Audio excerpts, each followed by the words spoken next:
పూర్తి వివరాలకు చదవండి రేపటి అక్షర శిల్పం దినపత్రికలో.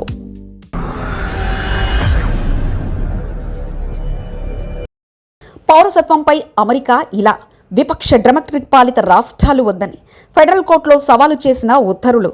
రిపబ్లిక్ సర్కార్ బిల్లుకు ప్రవేశపెట్టి జన్మతహా పౌరసత్వంపై అధ్యక్షుడు డొనాల్డ్ ట్రంప్. అగ్రరాజ్యం అమెరికాలో జన్మతహా పౌరసత్వం గురించి అధ్యక్షుడు డొనాల్డ్ ట్రంప్ సంచలన వ్యాఖ్యలు చేశారు. బానిసల పిల్లల కోసమే తొలినాళ్లలో జన్మతహా పౌరసత్వాన్ని తీసుకొచ్చారని ట్రంప్ కామెంట్స్ చేశారు. అంతేకాని ప్రపంచ జనాభా మొత్తం వచ్చి అమెరికాకు వచ్చి చేరేందుకు కాదంటూ విరుచుకుపడ్డారు. అర్హత లేని వ్యక్తులందరూ అమెరికాలోనే ఉన్నారంటూ ఆయన ఘాటుగా విమర్శలు చేశారు. తాజాగా ట్రంప్ ఓ కార్యక్రమంలో జన్మతహా పౌరసత్వంపై స్పందించారు.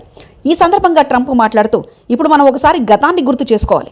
గతంలో బానిసల పిల్లలకు హక్కులు కల్పించాలనే ప్రాథమిక ఉద్దేశంతో జన్మతహా పౌరసత్వాన్ని అప్పట్లో ఆమోదించారు. అంతేకాని ప్రపంచ జనాభా మొత్తం వచ్చి అమెరికాకు వచ్చేందుకు, ఇక్కడ స్థిరపడేందుకు ఈ చట్టాన్ని తీసుకురాలేదు. చాలా మంది మన అమెరికాకు వస్తున్నారు.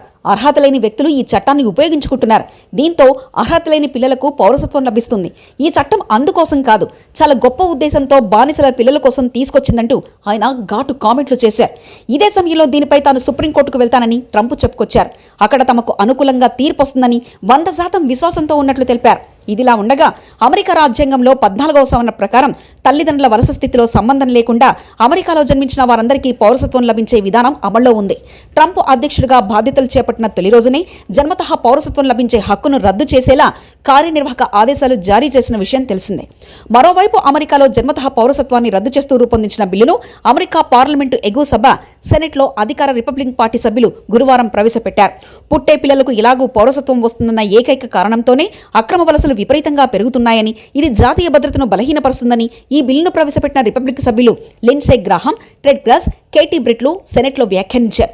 ఈ సందర్భంగా ఇన్నాళ్లు జన్మతహా పౌరసత్వాన్ని ప్రసాదించిన ప్రపంచంలోనే 33 దేశాల్లో అమెరికా కూడా ఒకటిగా కొనసాగింది. ఈ విధానం చివరకు పుట్టుకల పర్యాటకంగా తయారైంది.